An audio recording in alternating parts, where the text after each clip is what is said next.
9,350। আরে এই মাসে ইলেকট্রিক বিল থেকে একটা টাকাও ঝাড়তে পারিনি। ধুৎ। ও মাস কাবাড়ির থেকে ঠিক 2-500 ঝেড়ে নেবই নেব। আমার আর এখানে থাকতে ভাল লাগে না। তুমি কবে বলো তো যাবে এই বাড়ি থেকে? আমাদের বাড়িতে কবে যাবে বলো না? কেন, কি হয়েছে? আমার এখানে থাকতে আর ভালো লাগে না, উঠতে বসতে খালি কথা শোনায়। আমরা নাকি অন্ন ধ্বংস করছি। চলো না গো আমাদের বাড়িতে চলে যাই।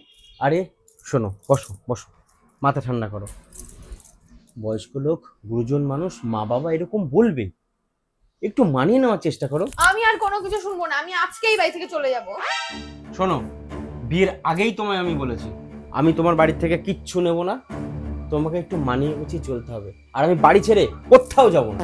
জামাই, বাইরে বৃষ্টি হচ্ছে, উপরে কাপড়গুলো নাড়া আছে, নিয়ে আসো তাড়াতাড়ি। আর বাসনগুলো মেজে নিয়ে আসো। হ্যাঁ, এই তো আমি আসছি। যাই। হায় ভগবান, কার ভালো লাগে ঘর জামাই হয়ে থাকতে।